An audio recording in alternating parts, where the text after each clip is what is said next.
नेकीलाल के हाथ में जब अपनी पत्नी बिमला की ब्लड रिपोर्ट आई तो बाहर बरसात हो रही। रिपोर्ट पर लिखा था HIV पॉजिटिव। HIV।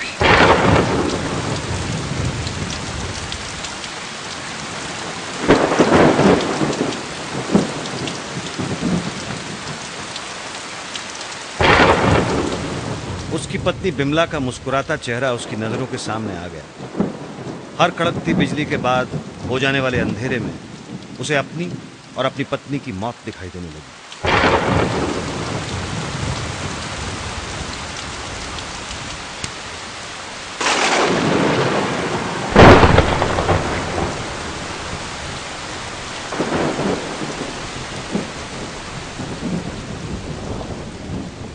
नेकीलाल उस रात सोया नहीं। बाहर बरसती बरसात को देखता रहा और सोचता रहा, मगर यह हुआ कैसे हुआ? ये कौन है उसके अलावा जिससे उसकी पत्नी बिमला के संबंध है? नेकी ने फैसला किया कि इंस्पेक्टर सिंह से मिलकर पता चलवाएगा। बेटा, ये जासूसी का काम तो मैंने कभी किया नहीं, और अब तो पुलिस से रिटायर हुए भी 7 साल हो गए।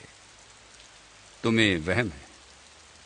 बिमला मेरे आंगन में बड़ी हुई बच्ची है, बहुत शरीफ लड़की है। कभी सर उठाकर भी किसी लड़के की तरफ नहीं देखा उसने, ना कभी कुछ उल्टा सीधा सुना उसके बारे में। लो चाय लो। तुम्हारा झगड़ा हो गया हो तो अभी बुला के डांट देता हूं उसे।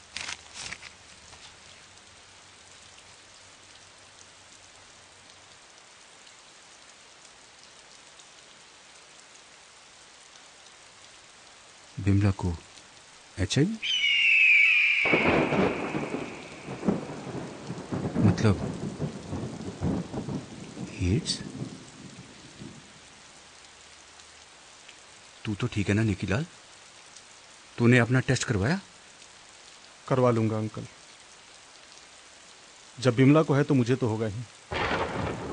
पहले ये तो जान लूं कि कौन है जिसने बेवक्त मौत हमारे नाम लिख दी।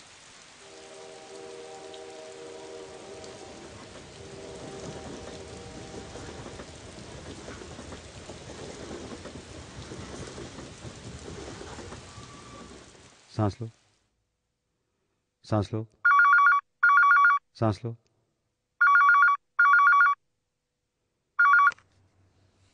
Doctor Sen speaking. Hello uncle, Meeta बोल रही हूँ। हाँ बोलो बेटा। दादाजी बात करेंगे, 1 मिनट। डॉक्टर सेन। हेलो। कहिए सिंह साहब।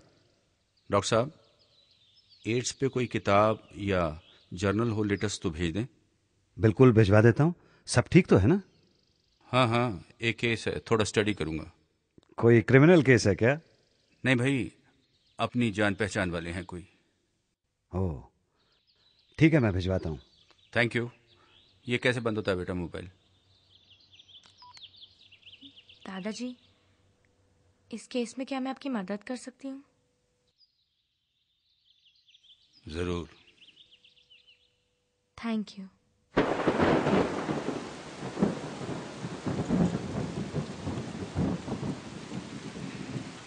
मेरी ब्लड रिपोर्ट कलेक्ट करी आपने?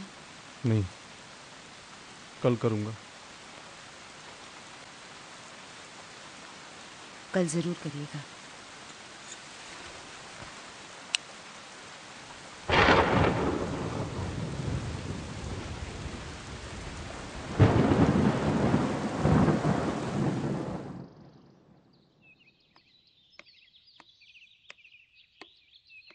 मीता ने जब पर्दा खोला खिड़की का तो सुबह की रोशनी सीधी उसके दादाजी पर पड़ी, जो अपनी मेज के सामने पढ़ते पढ़ते सो गए थे। मेरी भेजी हुई किताब थी उनके हाथ में, एड्स पर। मीता ने खुला हुआ पन्ना देखा और पढ़ने लगी। सबसे पहली बात जो मीता की समझ में आई वो ये थी कि यह बीमारी किसी को भी हो सकती है, भले वो अमीर हो या गरीब। किताब पढ़ते पढ़ते बहुत से सवाल उठे मीता के दिमाग में। डॉक्टर सेन, एड्स पे जो किताब आपने भेजी वो हमने पढ़ ली है। मीता ने कुछ पॉइंट्स बनाए हैं और कुछ सवाल भी हैं। मुझे बेहद खुशी है बेटा कि आज की नौजवान पीढ़ी भी एड्स के महारोग से लड़ने के लिए तैयार है। वेरी गुड, पूछो बेटा। एड्स होने की एक वजह तो सेक्स है। सेक्स या शारीरिक संबंध नहीं बेटा, अनप्रोटेक्टेड सेक्स या असुरक्षित शारीरिक संबंध, वो भी ऐसे इंसान के साथ जिसे पहले से एड्स या एचआईवी है। ये एचआईवी और एड्स में क्या फर्क है डॉक्टर साहब? सिंह साहब, पहले तो यह समझ लें कि एड्स है क्या। ये एक ऐसी बीमारी है जिससे आपके शरीर के अंदर ऐसे कीटाणु या विषाणु पैदा होते हैं जो आपकी किसी भी आम बीमारी से लड़ने की ताकत को आहिस्ता आहिस्ता खत्म कर देते हैं। यहां तक कि इंसान मामूली जुकाम से मर सकता है। मामूली जुकाम से भी? हां बेटा। अब मैं आपको एचआईवी और एड्स का फर्क समझाता हूं। एचआईवी एक ऐसा वायरस या विषाणु है जो एक अरसे के बाद एड्स की स्थिति पैदा करता है। ये एचआईवी के विषाणु या जर्म को एड्स की स्थिति पैदा करने में कितना समय लगता है? 2 से 7 से 10 साल भी लग सकते हैं। अगला सवाल क्या है बेटा? एड्स होने की दूसरी वजह है ऑपरेशन, इंजेक्शन या ब्लड लेना। बेटा, ऑपरेशन से एड्स नहीं होता। हां, अगर ऑपरेशन करने के लिए जो इंस्ट्रूमेंट्स या औजार इस्तेमाल किए जा रहे हैं उन्हें अगर ठीक ढंग से साफ या स्टेरिलाइज नहीं किया गया हो और उन पर यह विषाणु मौजूद हो तो यह हो सकता है। दूसरा, इंजेक्शन या टीके की सुई। आजकल तो डिस्पोजेबल या एक बार इस्तेमाल करने वाली सुई लगाते हैं, लेकिन कई केसेस में कई लोग एक ही सुई से नशीली दवाएं लेते हैं, यानी कि ड्रग्स। ऐसे केसेस में एचआईवी के फैलने का बहुत ज्यादा खतरा है। तीसरा सवाल क्या है बेटा? ब्लड लेने से?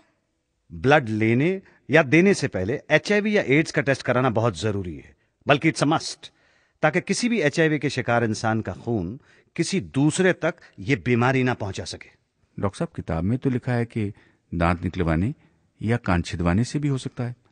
सिंह साहब, दरअसल एड्स खून, सीमन या वीर्य, वजाइनल फ्लूइड्स या पस या मवाद द्वारा फैलता है और किसी एचआईवी या एड्स के मरीज के जरिए ही फैलता है। तो अगर एक डेंटिस्ट अपने इंस्ट्रूमेंट्स या औजार ठीक तरह से साफ या स्टेरिलाइज नहीं करता है तो एड्स हो सकता है। और कान छिदवाने से अंकल? छोटे शहरों में बेटा कहां सुई को जलाते या स्टेरिलाइज करते हैं, तो अगर सुई पर एचआईवी का विषाणु रह जाए तो वो किसी दूसरे तक पहुंच सकता है। एड्स का कोई इलाज है अंकल? अभी तक तो यह बीमारी लाइलाज है बेटा, पर अगर जल्दी पता लग जाए तो जीवन में थोड़ा बदलाव लाकर कुछ दवाइयों की मदद से जीवन लंबा और सुखदायी हो सकता है। एनी अदर क्वेश्चंस बेटा? No uncle. सिंह साहब, वैसे मुझे पूछना तो नहीं चाहिए, लेकिन शायद मैं कुछ मदद कर सकूं, इसलिए पूछ रहा हूं। किसे हुआ एड्स? पर ये सवाल पूछ क्यों रही हो? झूठ मैं आपसे बोल नहीं सकती और सच बता नहीं सकती। क्या करूं? अच्छा, पूछो। क्या नेकी भैया के अलावा आपका कोई बॉयफ्रेंड था? मीता। था या नहीं, प्लीज? नहीं। सवाल ही नहीं पैदा होता चाचा जी। तुम्हारा या बिमला का कोई ऑपरेशन? जी नहीं। क्या आपको कभी ब्लड चढ़ाया गया है? नहीं। इंजेक्शन तो लगे होंगे? जी, इंजेक्शन तो हमेशा डिस्पोजेबल से नहीं जिया? पढ़ा लिखा हूँ चाचा जी, हमेशा डिस्पोजेबल से नहीं। आपने अपने कान कब और कहाँ छिदवाए थे? बचपन में मेरी मम्मी ने जो सुई होती है ना, उसे गर्म करके सीधे कान में डाल दी। हाँ, पिछले दिनों डेंटिस्ट के पास गए थे। बिमला ने अपनी वो अक्कल दाढ़ निकलवाई थी। डेंटिस्ट का नाम और पता? डॉक्टर चड्ढा। वैसे तो मिस्टर सिंह, बतौर डॉक्टर मैं अपने किसी मरीज के बारे में कभी किसी को कुछ नहीं बताता हूं, मगर आपको डॉक्टर सेन ने भेजा है और मामला एड्स का है, इसलिए। मेरी एक पेशेंट थी, दांत की ऑपरेशन के बाद उसका जख्म नहीं भर रहा था, तो मैंने उसका ब्लड टेस्ट करवाया तो पता चला उसे एड्स था, एडवांस स्टेजेस पर। खैर ये 6 महीने पहले की बात है। उसके बाद मैंने अपने सारे इंस्ट्रूमेंट्स औजार बदल दिए।